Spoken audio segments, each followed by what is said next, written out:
बच्चों, अगर आप यूपी बोर्ड के लिए एग्ज़ाम देने वाले हैं तो बेझिझक आप इस पर्यावरण के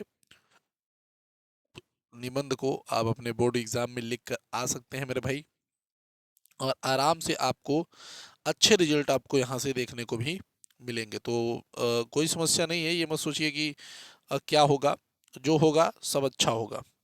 ठीक, तो सबसे पहले बात करेंगे तो पर्यावरण है, जो कि हमारा मेन हेडिंग होगा, पर्यावरण।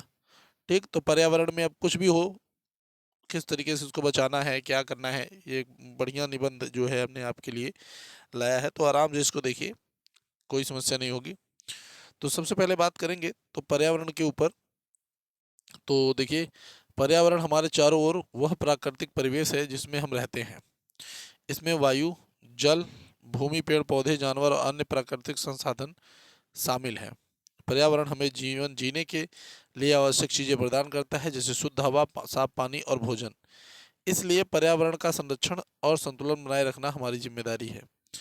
पर्यावरण का महत्व, इस तरीके से आप एक हेडिंग डालेंगे और अब लिखेंगे बेटा। अब इसमें बेटा दूसरी हेडिंग हमारी आ जाएगी, पर्यावरण का महत्व। अब इसमें क्या करना होगा, ध्यान से सुनिए। पर्यावरण हमारे जीवन का आधार है, अर्थात पर्यावरण ही हमारे जीवन का एक बहुत बड़ा जो है बेस है। यदि पर्यावरण स्वस्थ रहेगा तो मानव जीवन भी सुखी और स्वस्थ रहेगा।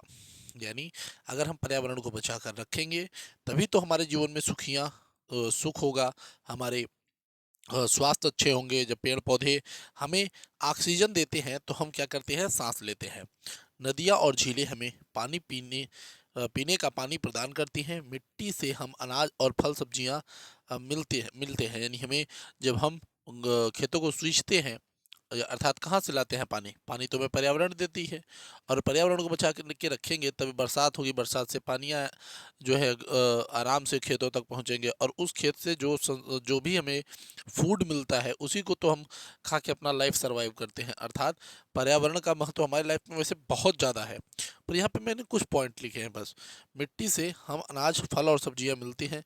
पर्यावरण का संतुलन बनाए रखने के लिए इन सभी प्राकृतिक संसाधनों का संरक्षण जरूरी है। दूसरी हेडिंग मेरे बच्चे जो देने होंगी हमें, वो क्या है, पर्यावरण प्रदूषण। तो इस तरीके से पर्यावरण प्रदूषण हम हेडिंग दे देंगे।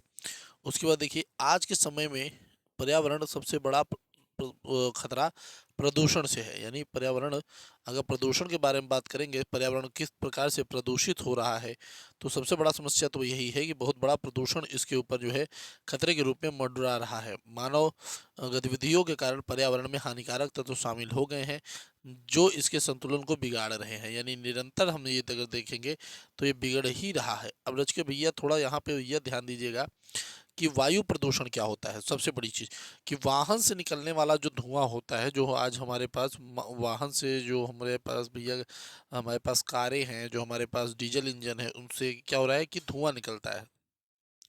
और इस धुएं का सबसे बड़ा समस्या क्या है कि इस धुएं से कार्बन मोनोऑक्साइड निकलते हैं, जो बहुत ही ज़्यादा हानिकारक हैं।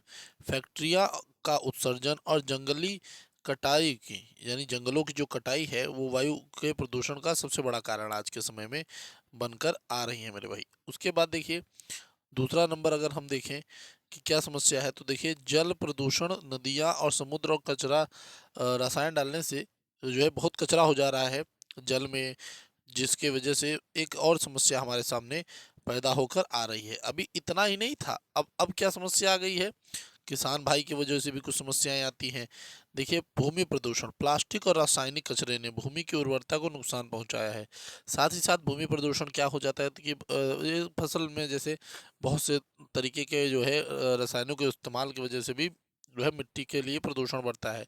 लेकिन प्लास्टिक का जो इस समय देखेंगे, प्लास्टिक ये बहुत बड़ी बात है कि प्लास्टिक और कुछ रासायनिक कचरे जो हैं बहुत ज़्यादा जो है मिट्टी को बर्बाद कर रहे हैं आज के टाइम पे। चौथा नंबर अगर हम देखें मेरे भाई, तो ध्वनि प्रदूषण, लाउड स्पीकर और गाड़ियों का शोर और औद्योगिक मशीनों के कारण ध्वनि का प्रदूषण के कारण बनती है। मैं आपको ये बताऊं कि एक जो है, अगर आप देख लीजिए कहीं पर, अगर आपके भैया चक्की लगी हो, चक्की, ठीक, चक्की चक्की नमक निकालनी भैया, चक्की जहाँ से गेहूं पिसवाया जाता है या जहाँ से कुछ चीज़ें पिसवाई जाती हैं, कुछ खाने की चीज़ें जो है वहाँ पे पिसाई हो, तो वहाँ पे देखिए मशीनों के कारण क्या होती है, बहुत आवाज़ निकलती है और इससे क्या होता है, ध्वनि का प्रदूषण होता है।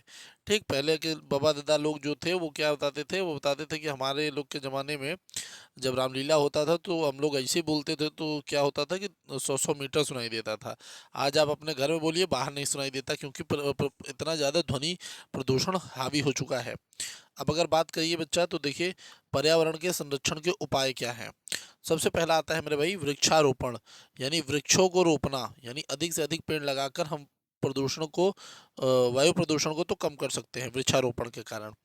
प्लास्टिक के उपयोग का कम का होना, प्लास्टिक की जगह कागज़ या कपड़े के बैग का इस्तेमाल करने से थोड़ा जो है क्या पड़ेगा कि पर्यावरण प्रदूषण होने से बचेगा।